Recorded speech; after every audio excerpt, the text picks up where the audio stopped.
The rain had been falling for 3 hours when Marcus Cole's head finally dropped forward onto his keyboard.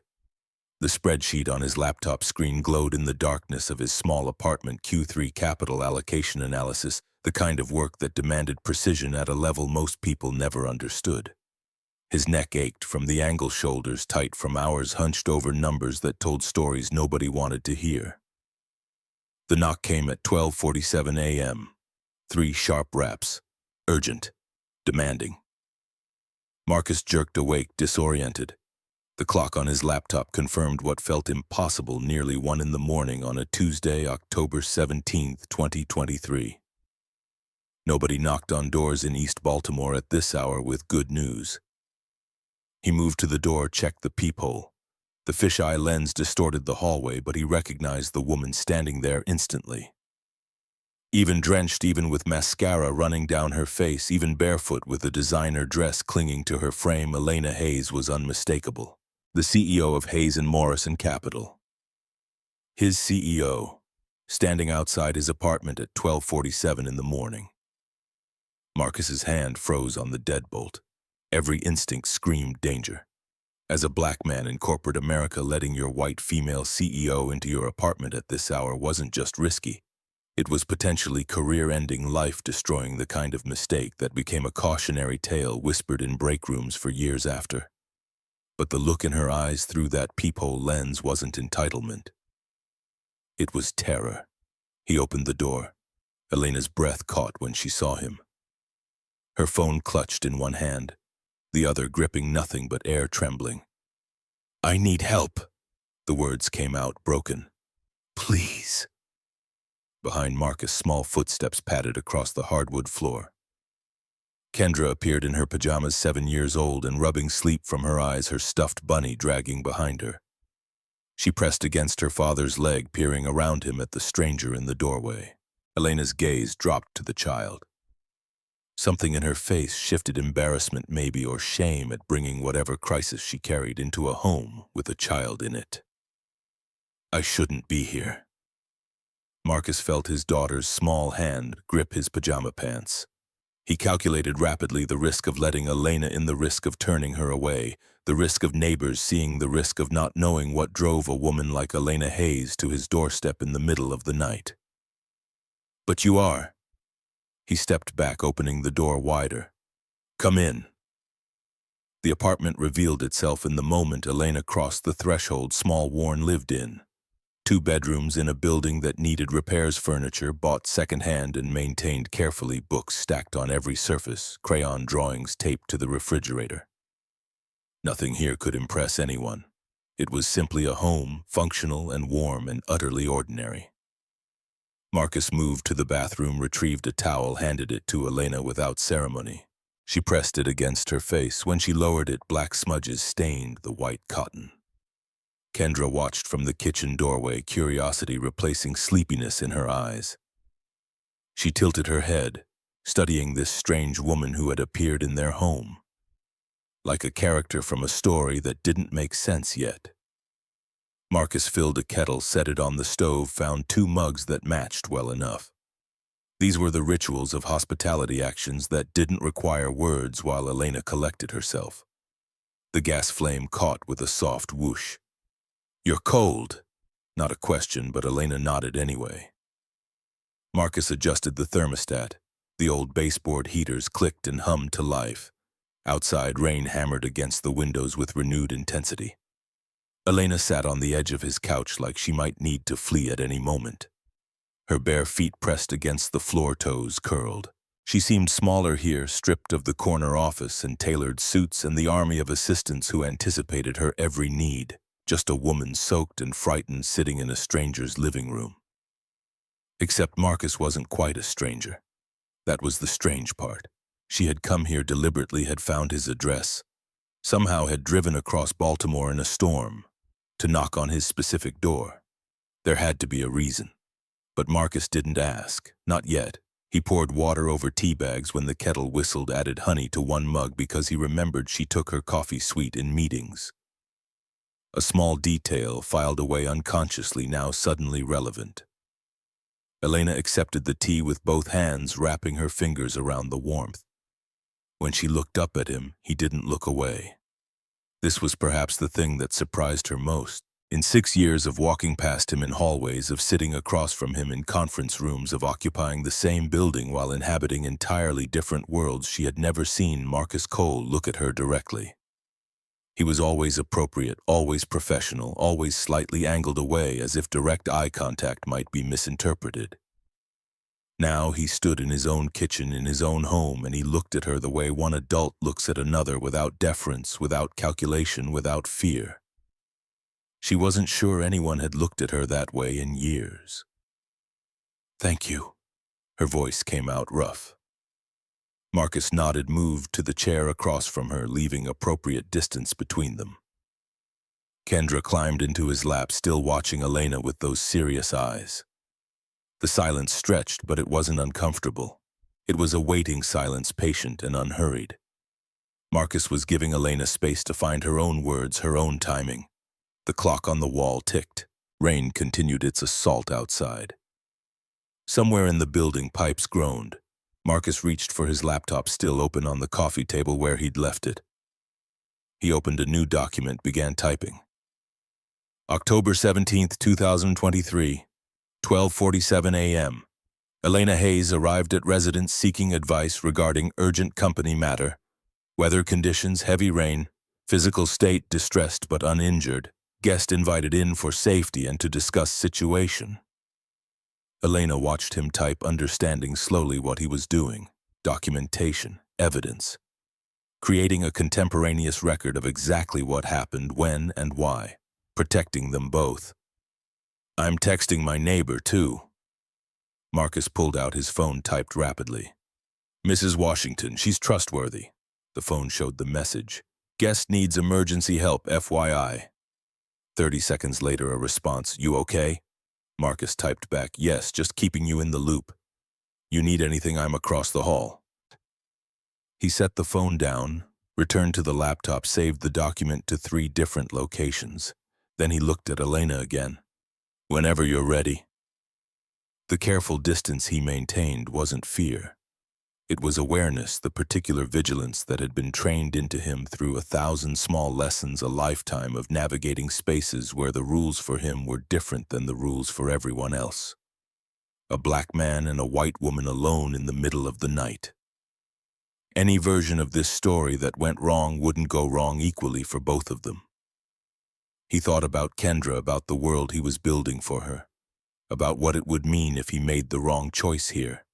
But he also thought about a woman who had driven through a storm to knock on his door because she remembered something from 3 years ago. 6 years at Hayes and Morrison Capital had taught Marcus Cole how to read a room, how to gauge threats, how to calculate risk with the precision he brought to financial analysis.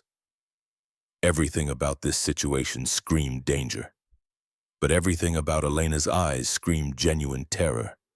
So he had opened the door, and now he would deal with whatever came through it. Kendra shifted in his lap, yawned. Her small hand found his, squeezed. "Daddy?" Her voice was soft, matter-of-fact. "The lady looks sad." Elena's composure cracked slightly at that. A 7-year-old had seen what adults learn to hide the sadness underneath. Fear, the loneliness underneath power. "I am sad." Elena's admission came out as a whisper. Kendra considered this with the seriousness children brought to matters they deemed important. Then she slid off Marcus's lap and padded toward the kitchen. "Hot chocolate helps when you're sad. I'll make some." Marcus started to redirect her, the parental instinct to apologize for childish bluntness, to smooth over, to make things less awkward for the adult in the room. But something in Elena's face stopped him. She was staring at Kendra with an expression he couldn't quite name. Surprise, yes, but something else underneath, something breaking.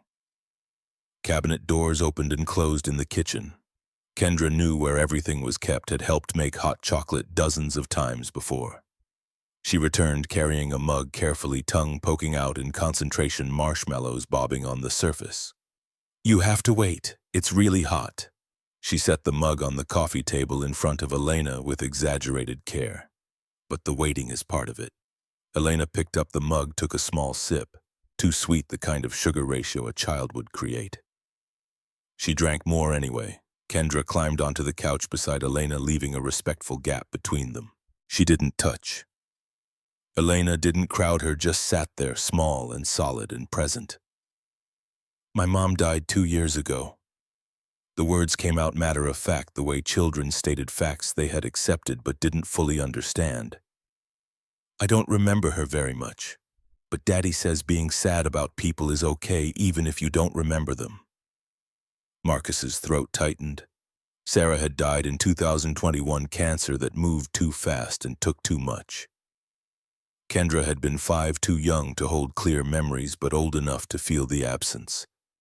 They rarely talked about it directly, but his daughter had absorbed something from him anyway. Some understanding about grief and presence, and the things that didn't require words. Elena wiped her eyes with the back of her hand. The gesture was unpracticed, almost clumsy. She looked at Kendra with something approaching wonder. "You're very kind." Kendra shrugged. "Daddy says kind is just paying attention." She pointed at the hot chocolate. "You should drink more. The marshmallows are almost melted." Elena drank, and something in her face began to soften. The corporate armor she wore every day. The layers of composure and control started to slip under the pure, uncomplicated kindness of a 7-year-old who had looked at a stranger and seen only sadness that needed addressing. Marcus watched his daughter do what he couldn't, what no adult could really. She had looked at Elena Hayes and seen not a CEO, not a powerful woman, not a threat or an opportunity, just a person who was sad, and she had responded the only way she knew how. When Kendra yawned again, Marcus stood. "Time for bed, sweetheart."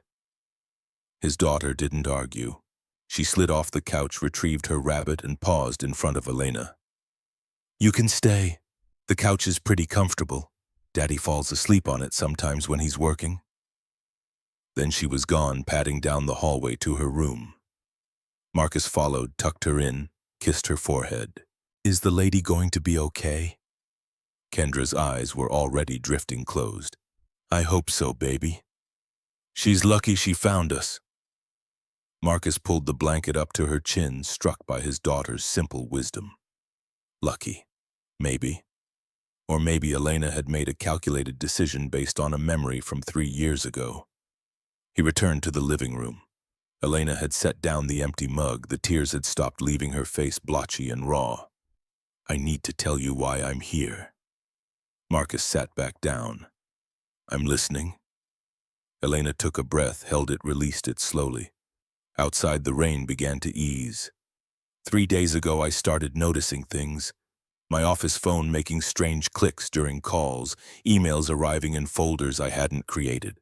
A conversation I had with board member Richard Thornton, mysteriously known to my brother Vincent by that evening.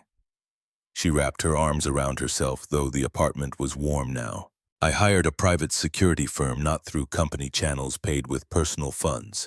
They swept my office, my car, my home. Her voice dropped. They found listening devices in my office, spyware on my phone, a GPS tracker on my car. Marcus kept his face neutral, but his mind raced. Corporate espionage wasn't unusual in their world, but the target being the CEO herself was different. That spoke to betrayal from inside, from someone with access. My brother is surveilling me, Vincent, and I don't know who else is involved, how deep it goes, who I can trust. Elena's hands were shaking again. I can't use company resources to investigate.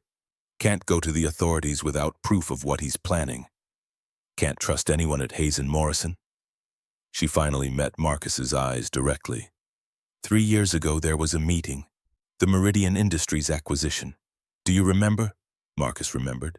He would never forget that meeting, the moment his career could have ended or changed, the choice he'd made to tell the truth regardless of cost. September 2020. The conference room on floor 19, all glass and leather and power. 18 executives around a table worth more than Marcus's annual salary. Elena at the head, commanding and controlled. Vincent beside her with that smug certainty of someone who believed the deal was already done.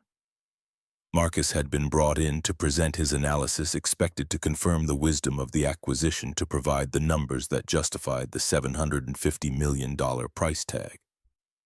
He was a junior analyst, then invisible in most meetings, noticed only when someone needed data to support a predetermined conclusion.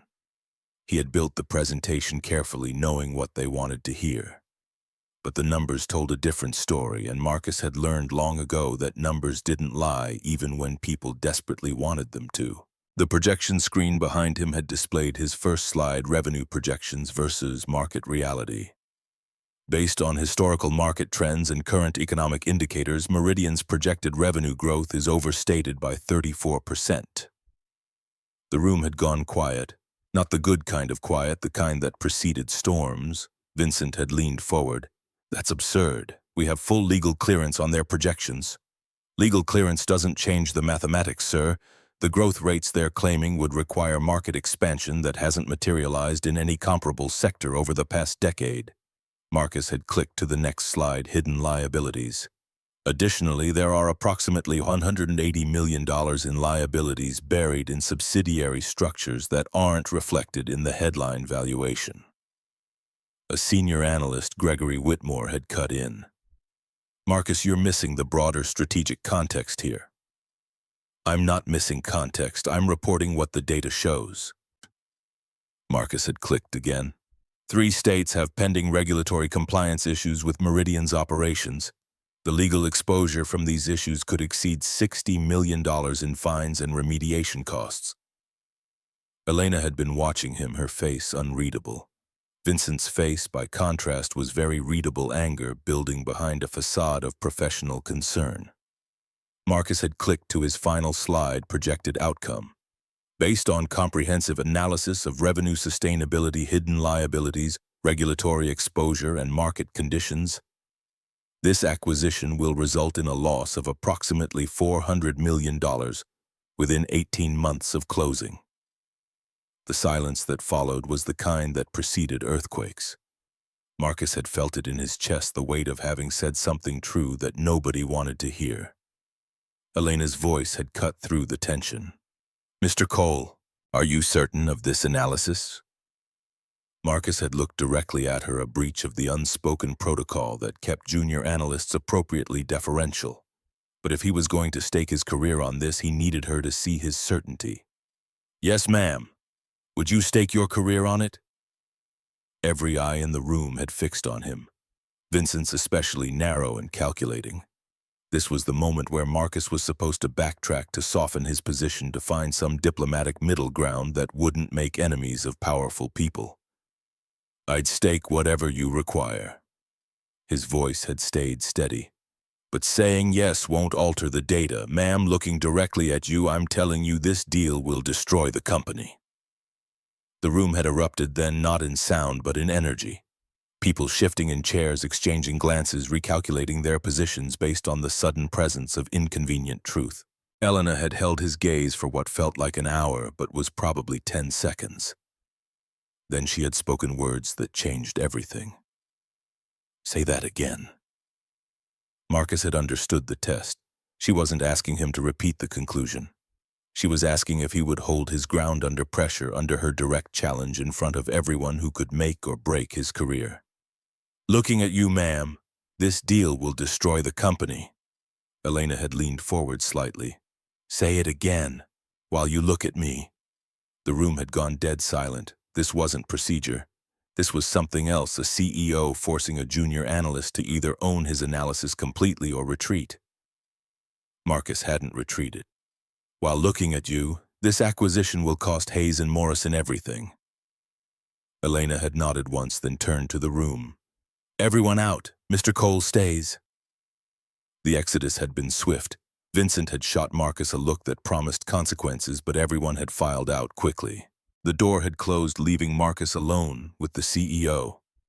Elena had walked to the windows overlooking the harbor. "Explain your analysis, every detail. Don't spare my feelings." Marcus had spent the next 47 minutes walking through every calculation, every assumption, every data point that led to his conclusion.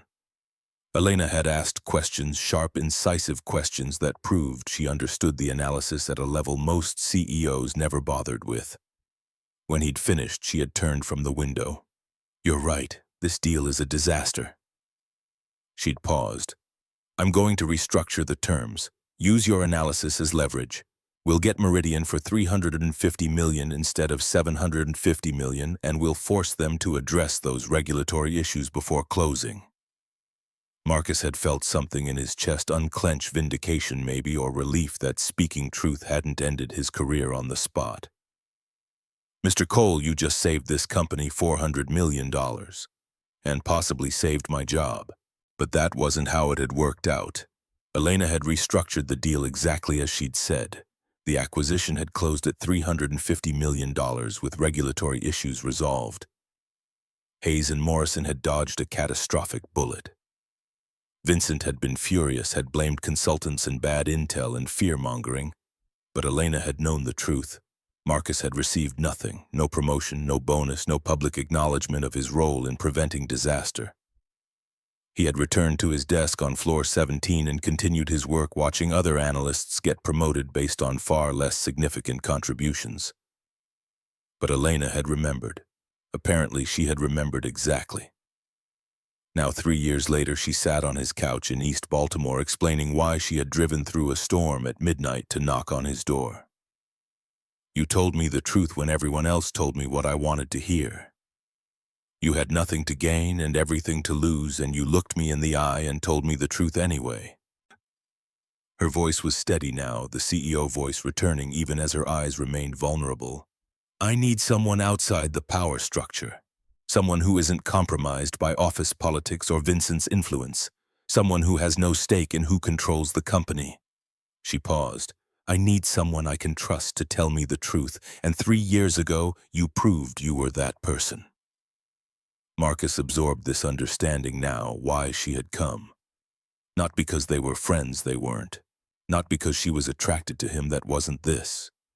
She had come because in a world where everyone wanted something from her, where every relationship was transactional, she remembered one person who had told her hard truth and asked for nothing in return. "What do you need?" The question came out quiet. "I don't know yet." Elena's honesty was almost painful. I needed to not be alone with this. I needed to tell someone I could trust."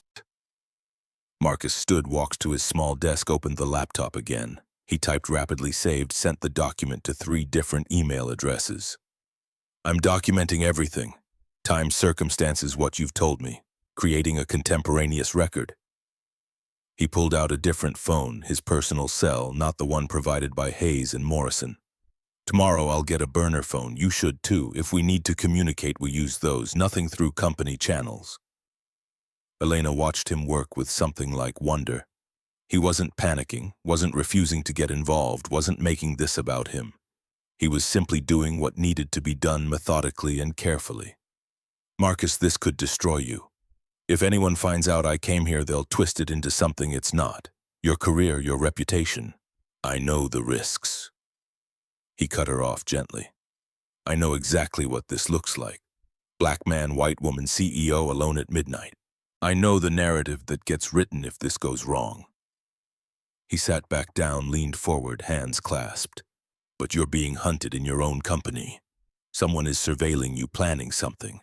And you came here because 3 years ago I told you the truth when it mattered. That has to count for something." The clock on the wall read 1:23 a.m. They had been talking for 36 minutes, though it felt both longer and shorter. Outside, the rain had stopped entirely. "You should stay tonight." Marcus's voice was matter-of-fact. "It's late. You're exhausted. The couch is yours." Elena nodded slowly. "Thank you." Marcus retrieved blankets and a pillow from the hall closet, set them on the couch. Then he went to his bedroom, returned with his laptop, set it on the coffee table, angle adjusted so the webcam would capture the living room. "I'm leaving this recording. Audio and video, timestamp visible." He met her eyes. "Protecting us both." Elena understood immediately. If anyone later claimed anything inappropriate had happened, there would be video evidence of exactly what had and hadn't occurred. "You think of everything." I have to. The words came out heavier than he intended. Thinking of everything is how people like me survive in spaces like this. Marcus returned to his bedroom, left his door open, lay down on his bed, fully clothed. Sleep would be impossible, but rest was necessary. His mind spun through scenarios, calculating risks, planning for contingencies. The apartment settled into the particular silence of late night, not quite peaceful, but suspended between one day and the next. Marcus stared at his ceiling, thinking about the choice he'd just made. There was no neutral ground here. Helping Elena meant opposing Vincent. Opposing Vincent meant becoming a target. But refusing to help would mean something too. It would mean accepting that power always won, that speaking truth only mattered when it was convenient, that the moment 3 years ago when Elena had listened to him had been meaningless after all. Marcus had built a life on principles that cost him daily: the principle of doing excellent work even when it went unrecognized, the principle of telling truth even when it endangered him, the principle of maintaining integrity in spaces designed to erode it. Opening his door to Elena was just another expression of the same mathematics. Around 3 a.m., Marcus heard Elena shift on the couch. A small sound, almost nothing. Then another. Crying, he realized. Soft, muffled, the kind of crying someone did when they were trying desperately not to be heard. Every instinct told him to go to her, to offer comfort, to provide the simple human presence that said, "You're not alone." But Marcus stayed in his doorway, close enough to hear, far enough to maintain the boundaries that protected them both. This wasn't fear. It was the accumulated wisdom of existing. While black in predominantly white spaces, the understanding that good intentions didn't protect you, that being right didn't save you, that helping a white woman could become evidence of something sinister faster than most people could imagine. So Marcus listened to Elena cry, bore witness to her pain. From a distance that could be documented and defended, and tried not to calculate what this moment would cost him when the bill came due. Eventually her crying quieted. Her breathing shifted into the rhythm of exhausted sleep. Marcus returned to his bed, lay back down, continued his ceiling vigil. His mind wouldn't stop running scenarios: Vincent's next moves, the company's response, the narratives that would be constructed, the ways this could explode. At 4:32 a.m., a car engine cut through the silence. Marcus was at his window, instantly careful to stay in shadow. A dark sedan sat across from his building. Engine running, headlights off, just sitting there watching. Marcus grabbed his phone, photographed the vehicle. The license plate was partially visible. He captured what he could. Make and model: newer BMW, dark blue or black under the streetlights. He noted the time, wrote rapid descriptions of everything visible. The sedan sat there for 7 minutes. Marcus counted them, one deliberate second after another. Then it pulled away slowly, the driver in no hurry, making no effort to hide the surveillance. They knew Elena was here, which meant they had been following her, documenting her movements, building whatever case Vincent intended to make. And now Marcus was part of that documentation, part of whatever narrative was being constructed. He returned to his laptop, added everything to his documentation file. 4:32 a.m. Suspicious vehicle. Dark sedan BMW, partial plate visible. Surveillance confirmed. Marcus sent the photos to his personal cloud storage to Mrs. Washington with a brief explanation to an encrypted email he maintained for exactly these situations. Building his own record, because the only defense against being written into someone else's story was having your own irrefutable documentation of truth. Then he sat on the edge of his bed, staring at the wall, understanding that whatever crisis Elena was facing had just expanded to include him. They were watching now, documenting, building their own narrative. The moment Elena had knocked on his door at 12:47 a.m., Marcus Cole's life had split into before and after. There was no going back now. The collision had already happened. All that remained was managing the aftermath. Marcus pulled up a different file on his laptop, one he'd been building for 18 months, hidden in encrypted folders, backed up in locations nobody at Hayes and Morrison knew about. Financial records, transaction patterns, shell company formations that appeared after the Meridian deal, capital flows that made sense only if the goal was obscuring rather than revealing. He had known something was wrong for over a year. But as a black junior analyst reporting suspicions about the CFO about the CEO's brother without absolutely ironclad evidence would have been career suicide. Worse than suicide. It would have been proof of exactly what people like Trevor Whitfield already suspected, that Marcus didn't belong. Didn't understand how things really worked, was too aggressive, too paranoid, too quick to see problems where none existed. So Marcus had documented everything quietly, built his case in silence. Waited for a moment when having this information might matter. That moment had arrived at 12:47 a.m. when Elena knocked on his door. Marcus reviewed the data one more time, confirming what he already knew. Vincent Hayes had been systematically stealing from Hayes and Morrison Capital for 3 years. Shell companies, false invoicing, payments to entities that existed only on paper.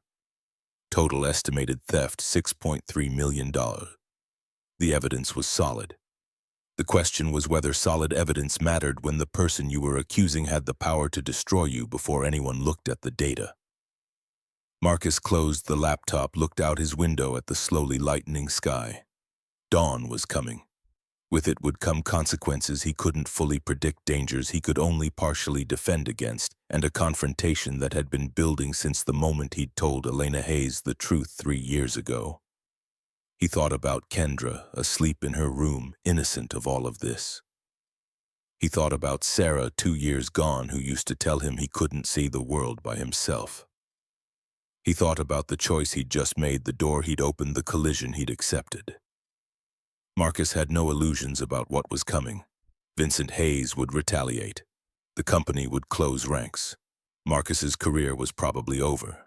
But standing in his apartment in the pre-dawn darkness, knowing Elena slept on his couch, because she had nowhere else to turn, Marcus found he couldn't regret the choice.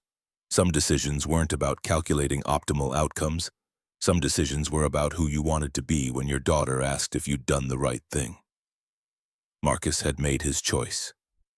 Now he would face whatever came next with the same tool he'd always relied on: meticulous documentation of the truth, regardless of whether anyone chose to believe it. The sky continued its slow shift from black to gray. Morning was coming. Everything that came with it would have to be met head-on. Marcus returned to his bedroom, lay back down, and waited for the alarm that would signal the official start of a day that had really begun hours ago, the moment he opened his door to a desperate woman and chose humanity over calculation.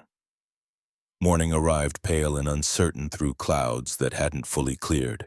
Marcus woke at 6:15 a.m. to find Elena already awake, sitting upright on the couch, with the blanket folded precisely beside her. She had the look of someone who had spent the night staring at ceilings, processing disasters. Coffee seemed like the minimum requirement for consciousness. Marcus filled the machine-measured grounds with the automatic precision of routine, pressed the button. The kitchen filled with the familiar gurgle and hiss. Footsteps announced Kendra before she appeared, still wearing her pajamas, rubbing her eyes with one small fist. She stopped in the doorway, spotted Elena, and her face transformed into surprised delight. "You stayed," Elena managed something approximating a smile. "Your father was kind enough to let me use the couch. Are you staying for breakfast?" The question came with the casual assumption of a child who hadn't learned yet that adults operated under different rules, different constraints. Marcus pulled eggs from the refrigerator, bread from the counter. Breakfast became a decision made through action rather than discussion. The skillet heated. Butter melted and spread across the surface. They sat at the small kitchen table, 3 of them in a space designed for 2. Kendra chattered about a dream involving a purple elephant and a school bus that could fly. Elena listened with apparent fascination, asking questions that proved she was actually paying attention, not just performing adult courtesy. The domesticity of the scene felt surreal. A CEO sitting at Marcus's scratched kitchen table, eating scrambled eggs off mismatched plates, listening to a 7-year-old describe dream logic with complete seriousness. Nothing about this fit the categories their lives usually occupied. Through the window, Mrs. Washington appeared on her morning routine to the building's garbage area. Her path took her closer to Marcus's window than strictly necessary, her pace slower than efficient movement required. She caught Marcus's eye, a deliberate moment of contact that communicated volumes. She had seen, she knew, she was watching. Elena noticed the exchange. Something tightened around her eyes, the first crack in this temporary refuge of normalcy. I should go. Marcus didn't argue. Coffee first, and we need to discuss what happens next. He refilled both their mugs while Kendra finished her eggs, oblivious to the tension reshaping the room. Elena wrapped both hands around her cup like the warmth was the only solid thing available. I have maybe 2 weeks before Vincent makes whatever move he's planning. Maybe less now that they know I'm reaching outside the company. Marcus pulled out his phone, showed her the photos from 4:32 a.m. The sedan, the partial plate, the timestamp. Elena went pale. They're documenting. Building their own narrative, yes. Marcus set the phone down. Which means we document better, more thoroughly, more carefully.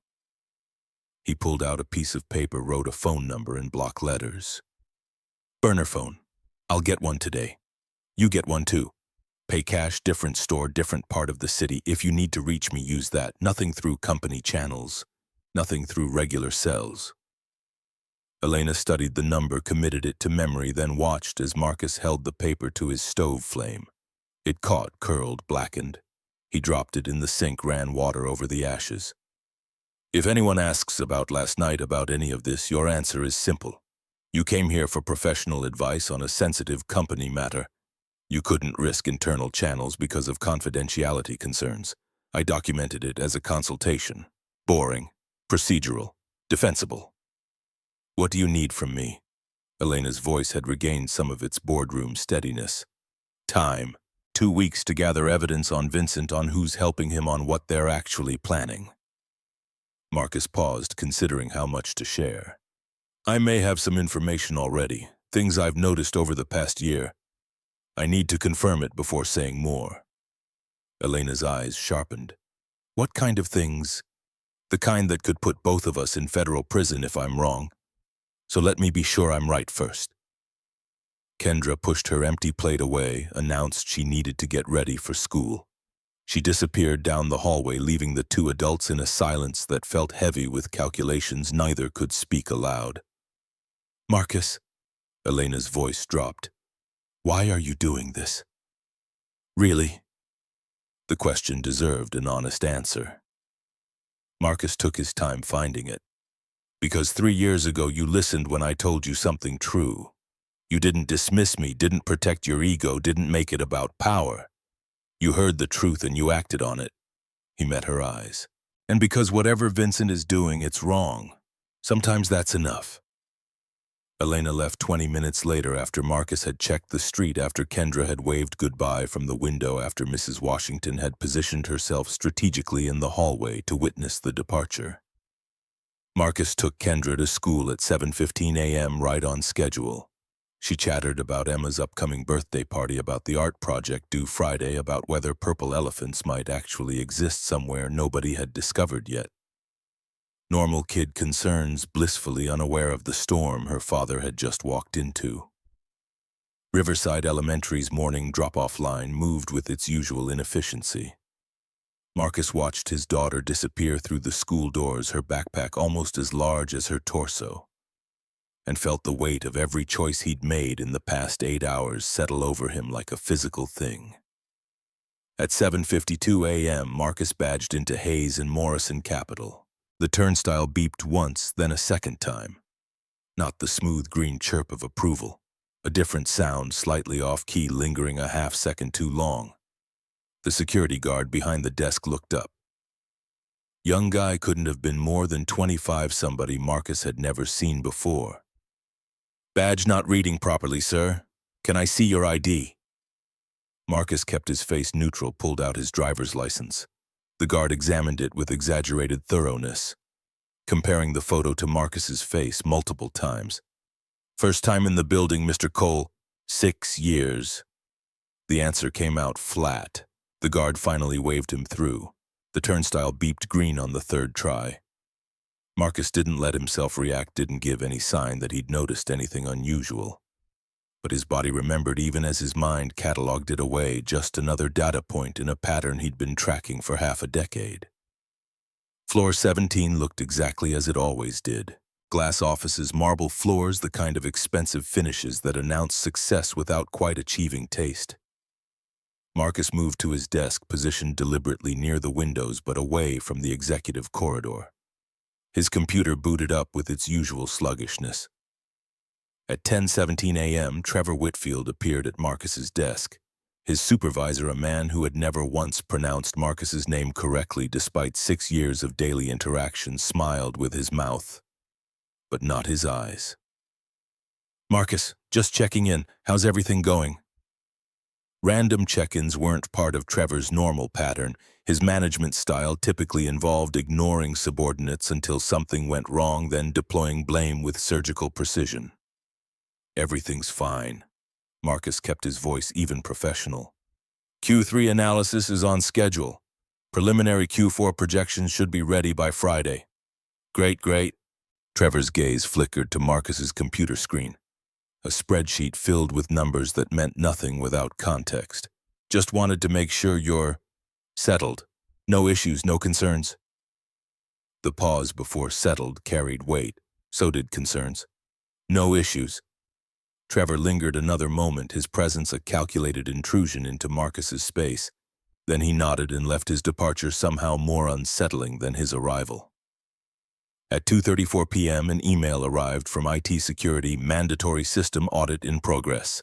All employees must reset passwords and provide access for security verification. Failure to comply within 24 hours will result in account suspension.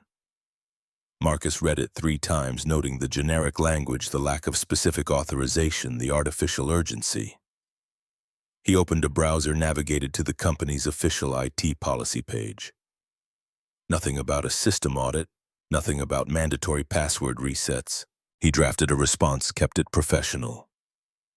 "I'm happy to comply with security requirements. Could you please provide the authorization number for this audit and the name of the supervising director? Company policy requires written authorization for access to employee systems." The response came within 7 minutes. "This is a priority security matter. Authorization has been provided to the IT security department. Immediate compliance is required." Marcus didn't comply. He marked the email, saved it to his personal archive, and continued working. If they wanted to force the issue, they would have to do it through official channels, creating documentation that could later be examined. The rest of the day passed in a strange liminal state where everything appeared normal but nothing felt right. Colleagues who usually stopped by his desk found reasons to stay away. The coffee station cleared when he approached. Conference room conversations paused when he passed in the hallway. Or maybe they didn't. Maybe he was imagining patterns where none existed, seeing persecution in simple coincidence. That was the insidious thing about this kind of pressure. It made you question your own perceptions, doubt your own reality. At 6:15 p.m., Marcus picked up Kendra from the after-school program. She bounced to the car full of stories about Emma and the purple elephant drawing she'd made in art class. "Did you have a good day at work, Daddy?" The question was innocent, automatic, the kind of small talk families exchanged in car rides home. Marcus found himself hesitating, calculating whether his daughter could sense the weight he was carrying. "Busy day, sweetheart. Lots of numbers." That night, after Kendra was asleep, Marcus sat at his kitchen table with his personal laptop, not the company-issued one, and began pulling files from encrypted storage. 18 months of work, patterns he'd noticed, anomalies he'd tracked, data he'd collected because numbers told stories, and Marcus had always been fluent in their language. Shell companies that appeared after the Meridian deal, consulting fees that didn't correlate with any actual consulting, payments to entities that existed only on paper, capital flowing out of Hayes and Morrison through subsidiary structures that existed solely to obscure the movement. He had known something was wrong for over a year. But as a black junior analyst reporting suspicions about the CFO about the CEO's brother without absolutely ironclad evidence would have been career suicide. Worse than suicide. It would have been proof of exactly what people like Trevor Whitfield already suspected, that Marcus didn't belong. Didn't understand how things really worked, was too aggressive, too paranoid, too quick to see problems where none existed.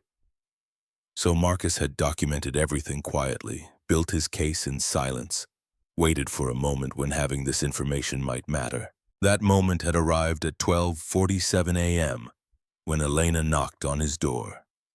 Thursday, October 19th. The subtle pressure intensified at 9:45 a.m. Marcus received a calendar cancellation for the Hartwell Industries meeting scheduled for 2:00 p.m. A meeting he'd attended every quarter for 3 years, where his analysis of their competitors' financial position informed Hayes and Morrison's strategic planning. No explanation, just a cancellation notice. Meeting moved to different time slot. Will advise when rescheduled. It was never rescheduled. At 11:22 a.m. Jake Morrison, a fellow analyst who Marcus had mentored through his first year, who usually stopped by to discuss methodology and occasionally vent about office politics, walked past Marcus's desk without making eye contact. When Marcus caught up with him at the coffee station, Jake's face transformed into careful neutrality. "Hey, Jake, you avoiding me?" No, just swamped. Big project." Jake's words came too fast, his gaze fixed somewhere past Marcus's left shoulder. "Catch you later." He left his coffee half poured and disappeared back to his desk. At 3:00 p.m., Marcus's burner phone buzzed with a text from a number that could only be Elena. "Vincent asking questions about you. Stay alert." Marcus typed a reply. "Noted. Working on something for you. 2 more days." He deleted both messages immediately, then removed the phone's battery for good measure. That evening, during Kendra's bedtime story, a chapter from a book about a detective who solved mysteries with logic and observation, she interrupted him mid-sentence. "Daddy, is everything okay at work?" Marcus lowered the book. "Why do you ask, baby? You seem worried. Your worry face is different than your thinking face." 7 years old and already reading him better than most adults ever would. Marcus forced his features into something approximating calm. "Just some complicated things happening, but nothing for you to worry about." Kendra studied him with those serious eyes. "If something bad was happening, you'd tell me, right?" The question deserved honesty, even if complete honesty wasn't possible. "I'd tell you anything you needed to know, and I'd protect you from anything you didn't." That seemed to satisfy her. She snuggled deeper into her blankets, closed her eyes. Within minutes, her breathing had shifted into the rhythm of sleep. Marcus stood in her doorway for a long time, watching his daughter's chest rise and fall, thinking about all the ways the choice he'd made could explode and hurt her. But he'd made the choice already. There was no rewinding time to 12:46 a.m. No declining to open that door. Friday, October 20th arrived with October's particular quality of light, thinner than summer, sharper than the depths of winter would bring. Marcus completed his morning routine with mechanical precision, dropped Kendra at school, badged into Hayes and Morrison at 7:47 a.m. The security guard made him empty his pockets. Every item examined with deliberate slowness: wallet, keys, phone, pack of gum, receipt from yesterday's coffee shop. The guard consulted a computer screen Marcus couldn't see. Frowned, consulted it again. "First time in the building. Same question as 2 days ago. 6 years. Marcus kept his voice level. "Huh. System's not showing that." The guard eventually waved him through, but the message had been delivered. Nothing was certain anymore. Even his basic right to enter the building where he'd worked for 6 years was now conditional, subject to verification, dependent on systems that could mysteriously fail to recognize his existence. At 1:15 p.m., Trevor Whitfield appeared at Marcus's desk again. This time he pulled over a chair, sat down, a violation of the usual hierarchical distance that kept supervisors standing, subordinates seated. "Marcus, we need to talk about your judgment lately." The phrasing was specific, calculated. Not performance. not results. Judgment. My judgment is sound. Trevor's smile had the quality of something practiced in a mirror. Is it because I'm hearing things? Concerns. You understand how these things work? Marcus understood perfectly. Concerns didn't need to be specified. Hearing things didn't require evidence. This was the corporate equivalent of a mob warning vague enough to avoid actionable statements clear enough that any reasonable person would understand the threat. What concerns? Just be careful about who you associate with, about situations that might be misinterpreted, about maintaining appropriate boundaries. Trevor stood the chair scraping against the floor with a sound that made people at nearby desks look over. I'm saying this as a friend. Whatever you think you're doing, stop. He walked away before Marcus could respond, not that there was a response that would have mattered. The conversation had been theater performed for whatever audience was actually paying attention. That weekend, Marcus worked from his apartment not on Hayes and Morrison business, but on his own investigation. His personal laptop contained files that could destroy Vincent Hayes, but only if Marcus could prove intent, establish pattern, demonstrate that these weren't accounting errors but deliberate fraud. He cross-referenced dates with company announcements, matched shell company formations with major deals, traced capital flows through subsidiary networks that existed solely to obscure origin and destination. The picture that emerged was elegant in its criminality. Vincent had been siphoning money from Hayes and Morrison for 3 years, using the chaos after the Meridian deal to establish structures that would be almost invisible unless you knew exactly where to look. Almost invisible. But Marcus had been looking. Monday, October 23rd. Marcus arrived at work to find an email waiting in his inbox.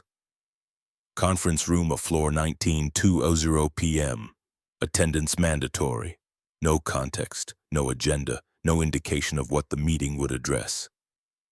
Just a summons to executive territory 2 floors above Marcus's usual orbit, in a space designed to remind people of their place in hierarchies they couldn't control. Marcus forwarded the email to his personal address. Then he texted Mrs. Washington. Emergency contact information is in my wallet. If anything happens, Kendra's school pickup is 5:45 p.m. Her response came immediately. What's happening? Probably nothing. But if I'm wrong, you know where everything is. I've got you. The hours until 2:00 p.m. moved with the particular slowness of time before consequences. Marcus worked on his Q4 projections numbers that suddenly felt irrelevant compared to the meeting that waited like a trap in the afternoon. His hands stayed steady on the keyboard. His face remained professionally neutral. But inside his mind ran scenarios, calculated probabilities, prepared for whatever was coming. At 1:55 p.m., Marcus rode the elevator to floor 19. The doors opened onto carpet that cost more per square foot than Marcus's monthly rent. Floor-to-ceiling windows showcased Baltimore's harbor water glittering in afternoon light. This was where decisions got made, where power resided in corner offices with doors that actually closed. Conference Room A sat at the end of a corridor lined with abstract art that probably cost more than Marcus's entire education. The door was closed. Marcus checked his phone. 1:58 p.m. He waited, not early enough to seem anxious, not late enough to give them ammunition. At exactly 2:00 p.m. he knocked once and entered. 3 people sat on one side of a long table. Trevor Whitfield, looking uncomfortable in his suit despite wearing expensive ones daily. Diane Rothschild from HR, her face arranged in professional blankness. And Vincent Hayes, CFO, Elena's brother. The man whose surveillance apparatus had followed his sister to Marcus's door. A single chair sat on the opposite side of the table, positioned so that Marcus would face all 3 of them with windows behind their backs.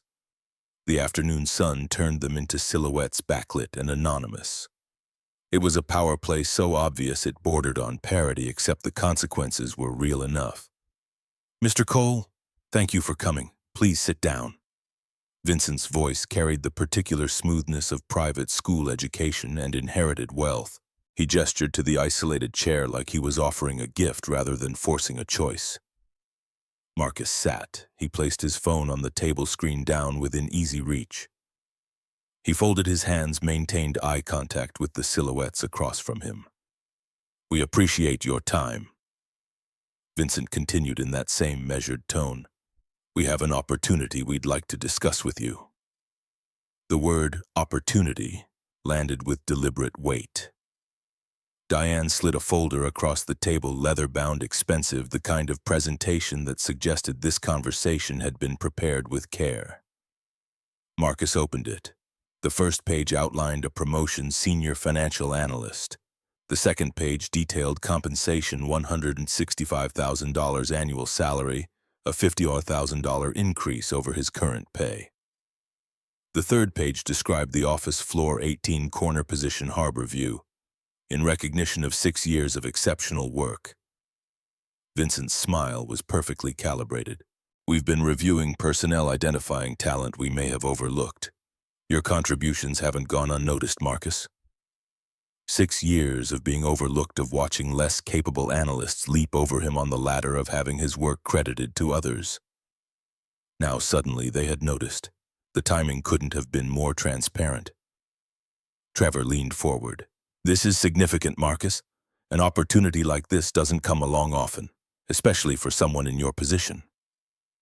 The pause before position was microscopic but deliberate. Your position, your place, your role, the unspoken architecture of who belonged where and who needed reminding of boundaries. Marcus kept his expression neutral, his voice measured. "What's the catch?" Diane Rothschild pulled another folder from beneath the table. This one was thinner, containing maybe half a dozen pages. She slid it across with professional precision. Marcus opened it to photographs. Elena's Mercedes, distinctive even in low-light photography, parked outside his building, a timestamp 12:47 a.m. October 17, 2023. Multiple angles, high resolution, the work of someone who knew what they were doing.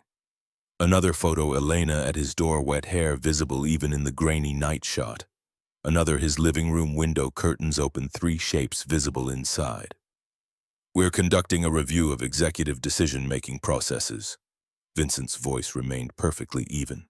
"Evaluating leadership patterns, governance structures, ensuring institutional stability. We'd value your perspective on certain judgment calls made at the highest levels."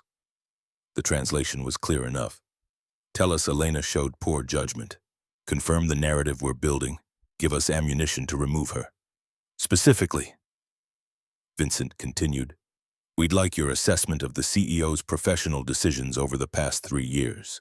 Your unique position as an analyst who's worked closely with major deals gives you insight that would be valuable to the board." Trevor jumped in, his voice carrying false friendship. "Think carefully about this, Marcus. This promotion, this recognition, it's what you've earned, what you deserve. You've been patient, you've done the work, now we're offering you the reward." Diane added, her peace voice professionally sympathetic. "We're not asking you to say anything that isn't true, just to provide your honest professional assessment. Surely after 6 years you have observations about how leadership decisions have affected the company." Marcus looked at the promotion offer again. The corner office, the salary that would change his life, pay off Sarah's medical debt that still surfaced in collection notices.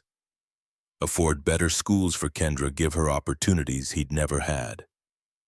Then he looked at the photographs, at the narrative being constructed, at the trap that had been laid with such careful precision. His mind flashed to Elena on his couch crying into hot chocolate made by a 7-year-old.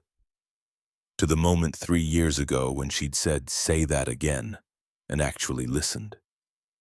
To the surveillance sedan outside his building at 4:32 a.m. To Kendra asking if he was doing the right thing. To his answer, "I'm trying to do the right thing." Marcus closed both folders, slid them back across the table, stood up. "No." Vincent's smile flickered. "Excuse me. No. I won't participate in this." Trevor's face shifted from false friendship to something harder. "Marcus, think about what you're doing. Think about your future, about your daughter." The mention of Kendra sent ice through Marcus's chest, but he kept his voice steady. "I have thought about it. The answer is still no." He picked up his phone, turned toward the door. Vincent's voice followed him, stripped now of its smooth veneer. "You're making a serious mistake, Mr. Cole. You'll regret this decision." Marcus paused at the door, looked back at the three silhouettes against the window. "Probably, but it'll be my mistake to make." He walked out. The corridor seemed longer on the way back to the elevator. His heart hammered against his ribs, but his hands stayed steady. The elevator dinged, doors opening like a mouth. Marcus stepped inside, pressed 17, watched the doors close on floor 19, and everything he'd just refused. The numbers descended. His phone buzzed, a text from Trevor. "Reconsider. You have until EOD tomorrow." Marcus deleted it. The elevator reached floor 17. The doors opened onto the familiar territory of his desk. His ordinary life, the world he'd inhabited for 6 years. Except nothing was ordinary anymore. He had just refused the carrot. Now the stick would come. He sat at his desk, opened his laptop, and began documenting everything. The meeting, the offer, the photographs, the implicit threats. Every word he could remember, every gesture, every implication. Building his own record because documentation was the only weapon he had. His hands finally started shaking around 400 p.m. adrenaline crash, hitting hours after the fact.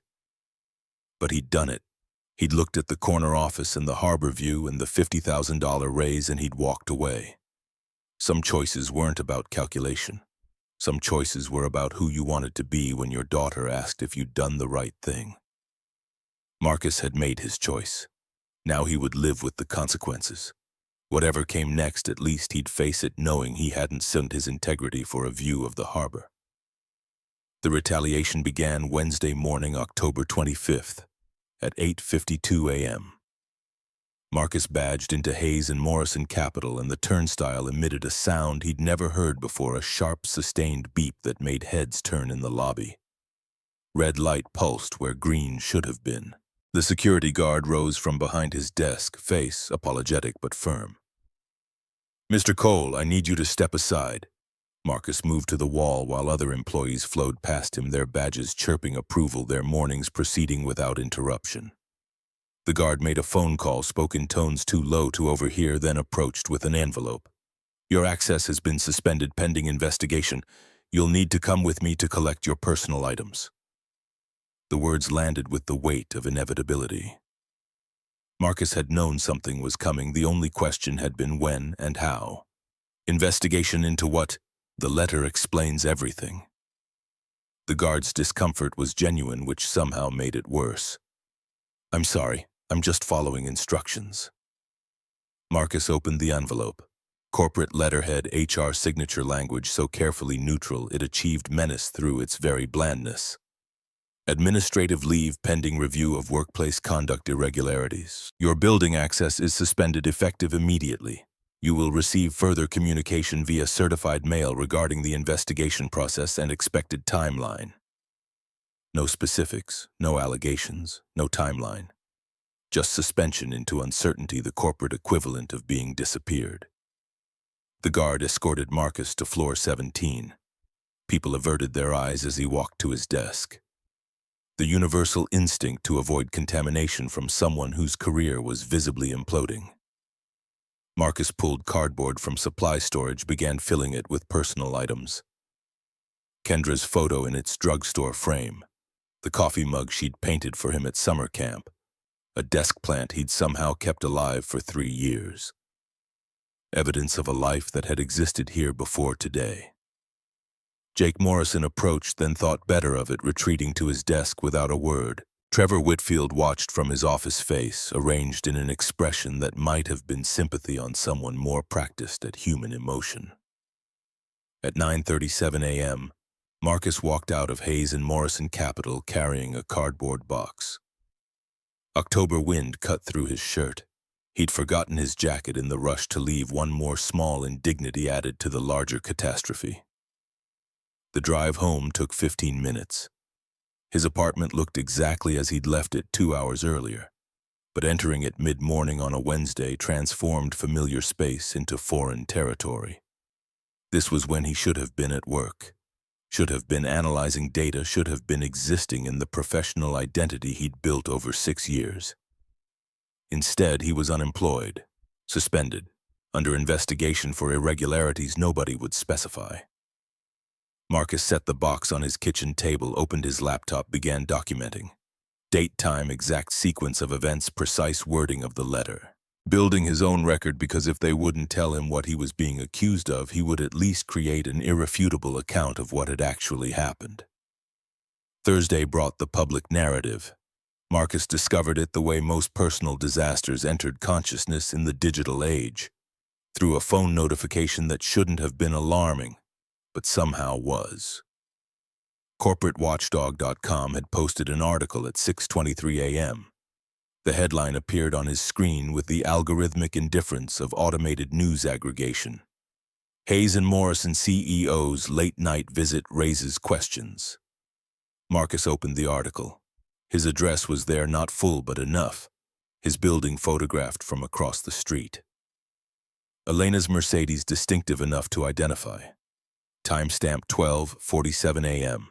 Multiple angles suggesting professional surveillance or remarkably dedicated amateur photography. The text achieved damage without making specific accusations, questions deployed like weapons. What prompted a CEO to visit a junior analyst's home after midnight? What professional matter couldn't wait for business hours? Why did Hayes remain in the residence for over 8 hours? The article mentioned Marcus's suspension pending investigation into workplace conduct, with the careful phrasing that invited readers to connect dots into whatever pattern their prejudices suggested. The comments section was precisely as vicious as Marcus had known it would be. He read 3 before closing the browser, but those 3 lodged in his chest like shrapnel. Diversity hire using CEO for advancement. She probably felt sorry for him. This is why professional boundaries exist. His phone began ringing numbers he didn't recognize, reporters, probably people who had somehow acquired his contact information and wanted quotes for follow-up stories. Marcus turned the phone off, sat in silence, and tried to calculate the trajectory of a narrative he couldn't control. By Friday afternoon, when Marcus went to pick up Kendra from Riverside Elementary, other parents had clearly read the article or heard about it through the social networks that transmitted gossip with viral efficiency. Emma's mother, who usually waved and smiled, turned away when Marcus approached.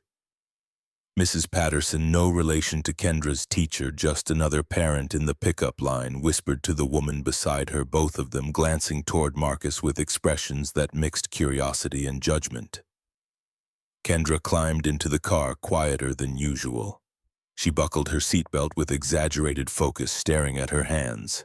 "How was school, baby?" "Fine." The word came out small. They drove 3 blocks in silence.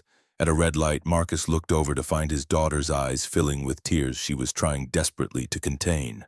"Kendra, what's wrong?" The light turned green. Marcus pulled into a parking lot, put the car in park, twisted in his seat to face her fully. "Baby, talk to me." "What's an inappropriate relationship?" The words tumbled out fast, like she'd been holding them since school let out. Marcus's world narrowed to a pinpoint. "Where did you hear that?" "Emma's mom. She was talking to Mrs. Patterson. They didn't know I could hear them." Kendra's voice cracked. "They said you had one with a lady from your work. They said that's why you got in trouble." Every nightmare Marcus had imagined about how this situation could hurt his daughter crystallized into this moment, a 7-year-old learning that adults judged her father for something she couldn't understand. Wouldn't understand, even if he could find words to explain it. He unbuckled, climbed into the back seat beside her, pulled her close. She buried her face in his shirt, small body shaking with the effort of holding back sobs. "Listen to me, Kendra. I helped someone who needed help. That's all I did. Someone was in trouble and I helped them because it was the right thing to do. But why do people say bad things about you?" The question came out muffled against his chest. Marcus felt rage and helplessness war inside him, neither emotion useful, both impossible to suppress. How did he explain to his daughter that sometimes people judge situations through the lens of their own assumptions? That sometimes doing the right thing looked wrong to people who only saw surfaces, that sometimes being black meant people wrote stories about you that had nothing to do with truth? Sometimes people don't understand situations, they see part of something and they assume they know the whole story. He pulled back enough to look at her face, used his thumb to wipe tears from her cheeks. And sometimes people judge folks who look like us differently than they judge other people. Kendra's eyes widened slightly. Because we're black. It was the first time she had named it so directly, the first time the vague awareness of difference had crystallized into explicit understanding. Marcus had known this conversation would come eventually. He'd just hoped it wouldn't arrive wrapped in his own professional destruction. Sometimes, yes, and I'm so sorry you have to learn about this now. I'm sorry people said things that hurt you. But you didn't do anything wrong. No, baby, I didn't. Then why are you being punished?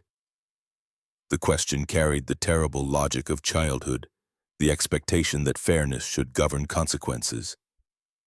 Marcus pulled her close again, rested his chin on top of her head, and had no answer that wouldn't either lie to her or destroy something fundamental about how she understood the world.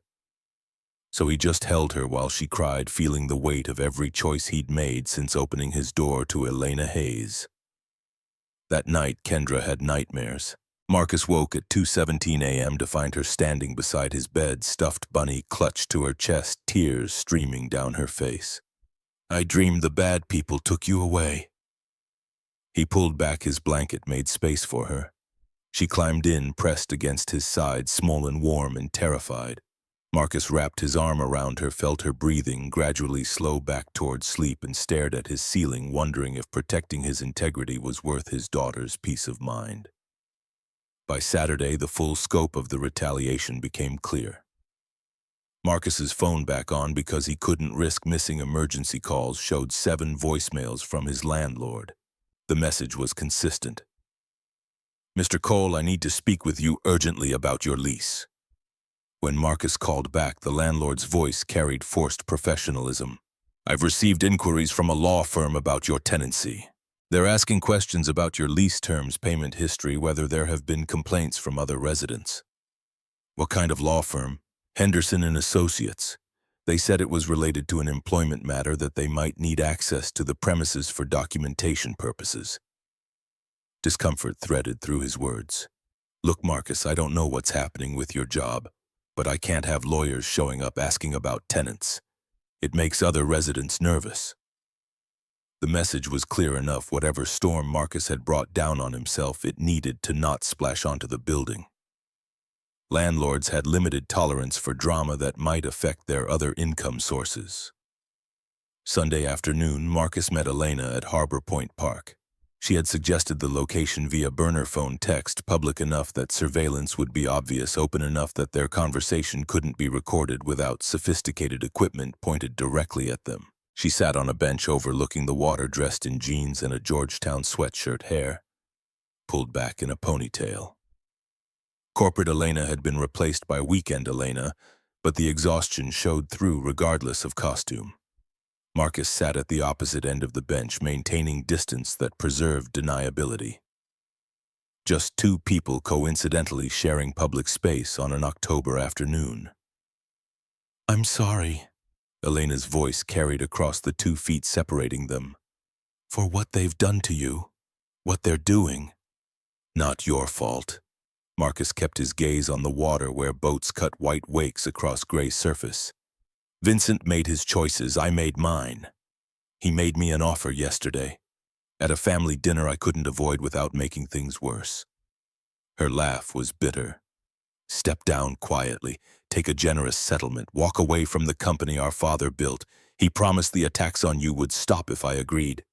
What did you tell him? Elena finally looked at Marcus, her profile sharp against afternoon light. I told him I needed time to think about it. Marcus absorbed this, understanding the calculation she was making. If Elena fought, she prolonged the conflict, extended the period during which Marcus and Kendra would be targets. If she surrendered, Vincent won, but the collateral damage stopped. Are you going to think about it? His question came without judgment, genuinely asking what she intended. No. The word carried finality. I'm going to fight. But I needed to know if I'm being selfish. If my fighting makes things worse for you, if you'd rather I walked away so this could stop. Fight. Marcus cut her off. Vincent doesn't get to win because he's willing to hurt innocent people. That's not justice. That's just power eating everything in its path. They sat in silence for a moment, two people who barely knew each other, bound together by a crisis neither had chosen. Elena reached into her jacket, pulled out a thin folder, set it on the bench between them. My investigators found evidence of what Vincent's been doing. Financial irregularities, shell companies, falsified reports. Enough to stop him if it reaches the right people. Marcus looked at the folder but didn't touch it. Are you asking me to do something with this? No. I just wanted you to know the truth exists, even when powerful people try to bury it. She paused. Even when it costs something to find it. Marcus reached into his own jacket, pulled out a USB drive, set it beside her folder. I've been tracking Vincent's transactions for 18 months. Shell companies, false invoicing, capital flows that don't match any legitimate business purpose. Total estimated theft is $6.3 million over 3 years. Elena stared at the USB drive like it was a live grenade. Why didn't you report this? Because I'm a black junior analyst reporting the CFO, the CEO's brother. Marcus's voice stayed level, stating facts rather than seeking sympathy. Without absolutely ironclad, multiple witness-verified lawyer-proof evidence, who would believe me? I'd have been fired for making false accusations before anyone looked at the actual data. He pushed the drive closer to her. But you can use it now. You have standing authority, reason to investigate. Take it. Build your case. Elena picked up the USB drive, turned it over in her hands. Why are you giving this to me? Marcus finally looked at her directly, the way he had 3 years ago when she'd asked him to say something again while looking at her. Because 3 years ago you showed me that truth matters even when it's inconvenient. You heard something hard and you acted on it. That has to mean something. A jogger passed them, earbuds in, oblivious.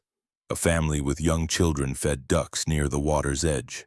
Normal people having normal Sundays while Marcus and Elena sat on a bench, exchanging evidence of corporate fraud like spies in a movie that felt nothing like entertainment. Elena pocketed the USB drive. Vincent scheduled the board vote for November 15th, 3 weeks. If I can't stop him by then, he becomes acting CEO and I'm removed from the company. Then we have 3 weeks. Marcus stood ready to leave before their meeting attracted too much attention. Use that drive. Build something that can't be dismissed or buried. Marcus. Elena stopped him with his name. What you're doing, helping me, risking everything, I'll never be able to repay it. He looked down at her, this woman who had appeared at his door in the rain, who had cried into Kendra's hot chocolate, who now faced the fight of her life against her own brother. I'm not doing this for repayment. I'm doing it because walking away from truth when it costs something is how men like Vincent win. And I'm tired of letting men like Vincent win. Marcus walked away, hands in his pockets, another person enjoying a Sunday afternoon in public. But his burner phone held Elena's number and his personal laptop held copies of everything he'd given her, and somewhere in his chest lived the possibility that maybe, just maybe, truth could matter more than power. Monday, October 30th. Marcus's burner phone rang at 2:14 p.m. Unknown number, which meant either Elena or someone who had tracked down a phone that shouldn't be traceable. He answered without speaking, waiting for the caller to reveal themselves. A man's voice came through, digitally distorted into something mechanical and vaguely inhuman. Back off, Cole, or your daughter suffers. This is your only warning. The line went dead. Marcus stared at his phone, ice flooding his chest, hands suddenly unsteady. The threat was specific enough to be credible, vague enough to be deniable. They hadn't said what backing off meant, hadn't specified what suffering might involve. Just planted the possibility that Kendra could be hurt because of choices Marcus had made. He called Elena immediately on the same burner. She answered on the first ring. They threatened Kendra. His voice came out rougher than intended. Anonymous call, distorted voice. Said my daughter suffers if I don't back off. Elena's response was instantaneous. I'm sending private security. Best people I know, former Secret Service. One will position near her school, another near your building. They'll be discreet but effective. When already making calls, they'll be in place within 2 hours.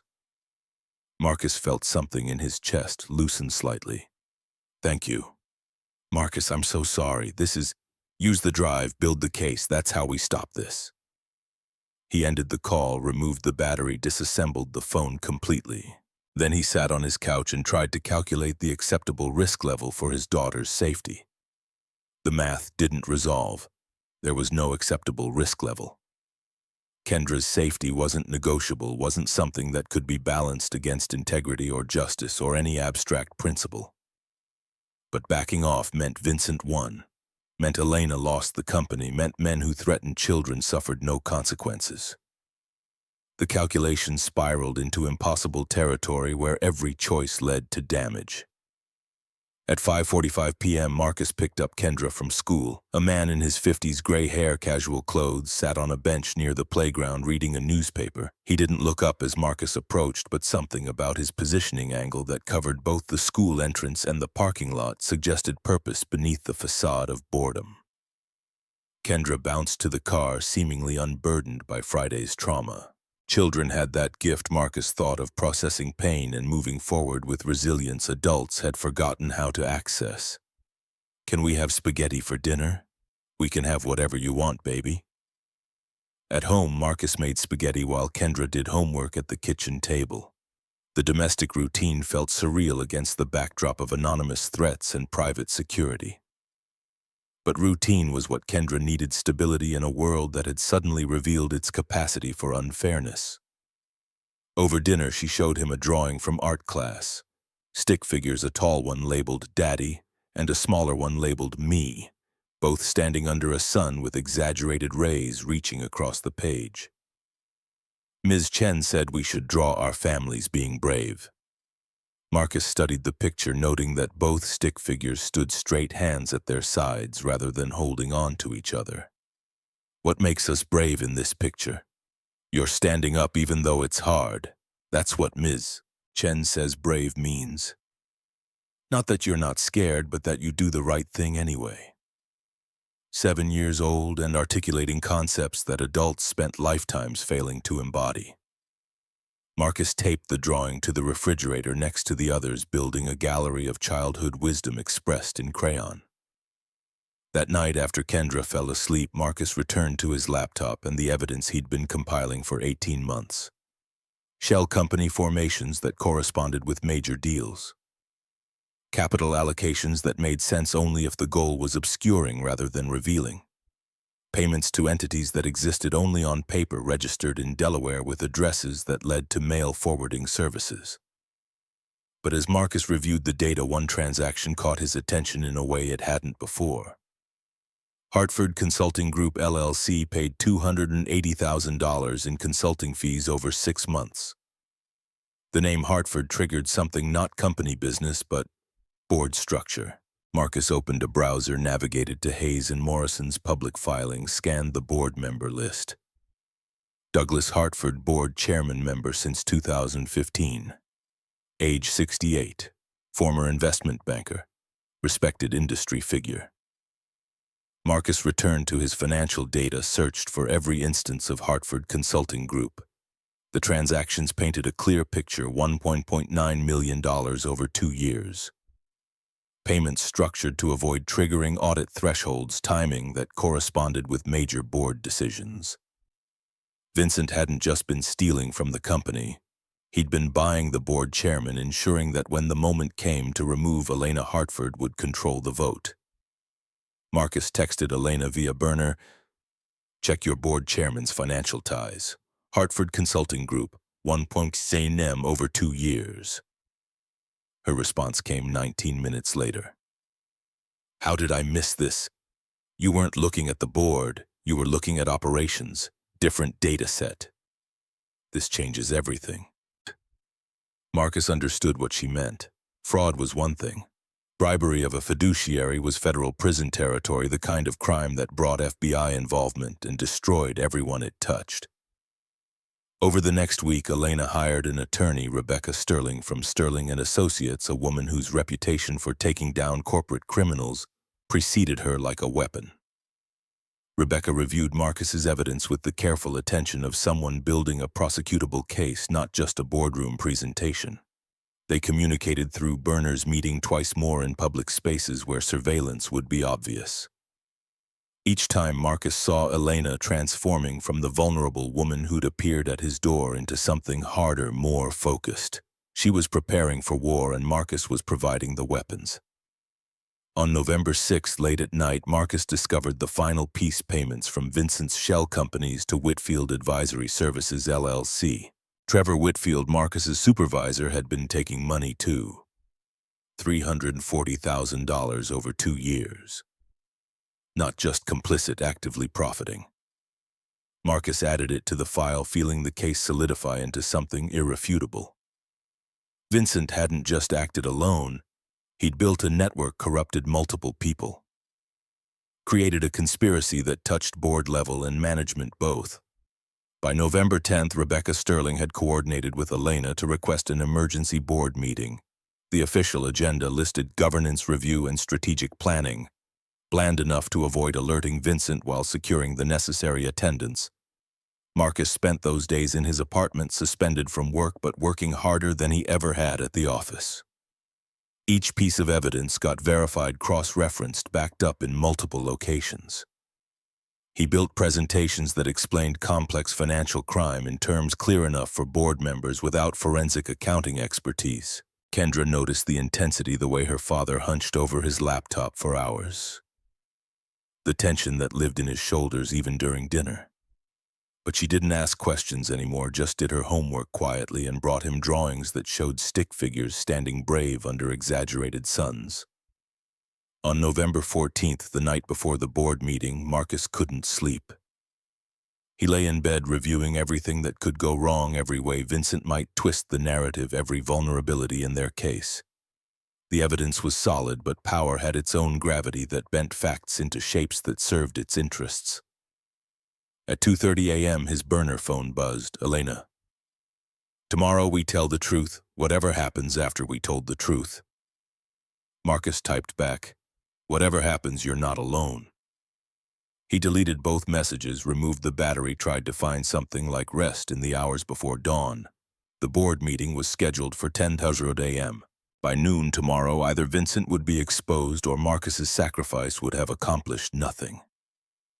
Outside his window, Baltimore slept under November clouds. Somewhere in the darkness, private security watched his building. Somewhere in the city, Vincent prepared his own strategy. Somewhere between those points, justice and power would collide, and Marcus could only hope that when the dust settled, truth would still be standing. He thought about Kendra's drawing on the refrigerator, stick figures standing brave even when it was hard. Not because they weren't scared, but because doing the right thing anyway was what brave actually meant. Marcus closed his eyes and tried to believe that would be enough.